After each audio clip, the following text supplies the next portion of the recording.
Good morning. My name is Carolyn Klauba, and I'm the Stewardship Program Coordinator for the Sourlands Conservancy. Today we're at Pinelands Nursery, and we're going to be talking with Fran and Tom about Pinelands Nursery. Hi, my name is Fran Chismar. I am the Sultan of Sales at Pinelands Nursery and also co-host of the Native Plants Healthy Planet podcast. And I'm Tom Knezick, who I'm the production analyst at Pinelands Nursery and also the co-host of the Native Plants Healthy Planet podcast.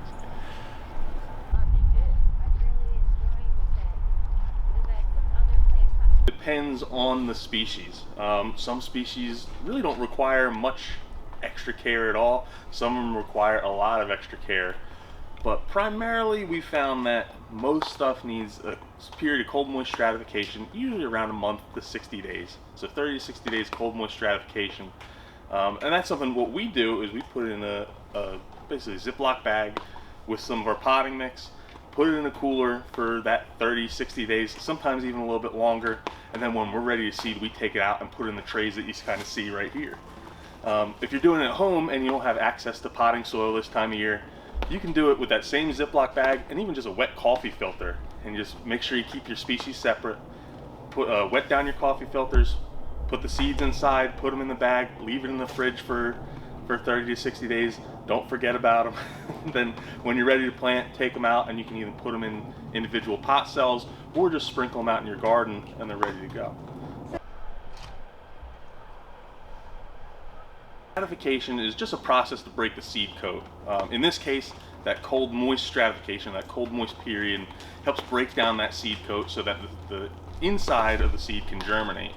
Other methods for harder seeds will include actually using like sandpaper for things like, this isn't necessarily stratification, but for a lot of your native pines, like pitch pine, you need to actually heat up the pine cone so it releases the seed and then they'll be able to germinate. But there's all different processes to prepare that seed to germinate. Okay. How we stratify the seed, where we're actually putting it, in this case, in sand. And this is Heliopsis helianthoides, or false sunflower, oxeye sunflower, or some common names. And we actually have the seed in sand, cold moist sand, to stratify it.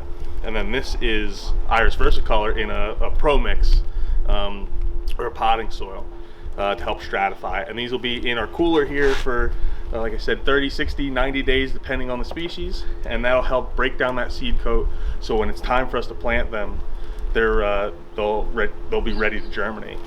It also keeps them dormant for a necessary amount of time so that we can be responsive and we get an order asking for these species. Well, and it's time to seed them, we need to have them in a month. Well, now we're able to do it on demand instead of having to have a crop and wait for people to come and get them.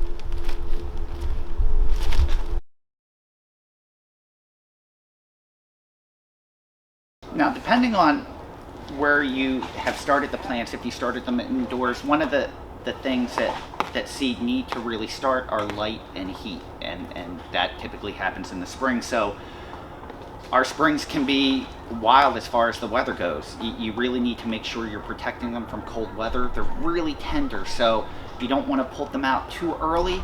And if you do put them out, you want to make sure if there's freezing temperatures at night that you're really caring for them as far as the temperatures go. Water is important too. You want to make sure you're not overwatering, but they're getting the water. Sometimes at this stage, it's just a misting.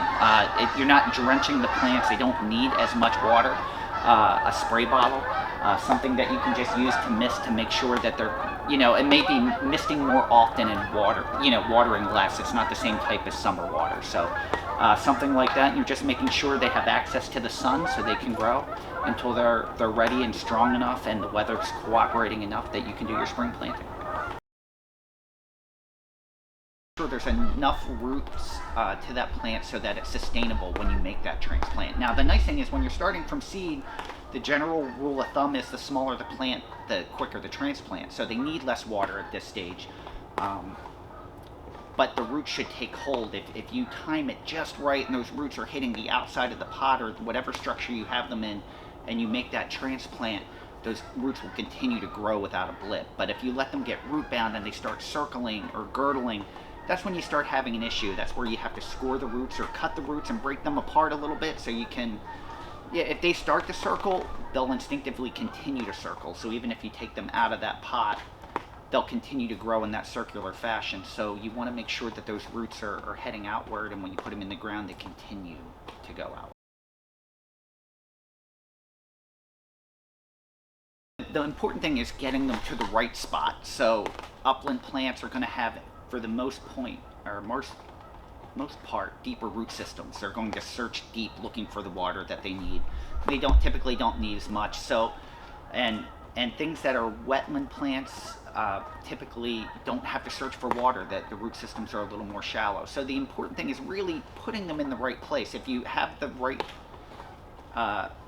spot for them, that means you have the right soil type for them. So if it's an upland plant, a lot of times it's sandier soils or soils with, it doesn't need the same nutrient content. Wetland plants are muckier soils with more nutrient. It's less care if you have it in the right place, because if you put a wetland plant in an upland area, you're going to find yourself constantly trying to give it the water that it needs and looks for till it develops a root system. So really, if you can match up the right plant to the right place, you're going to make your life a whole lot easier as far as care goes.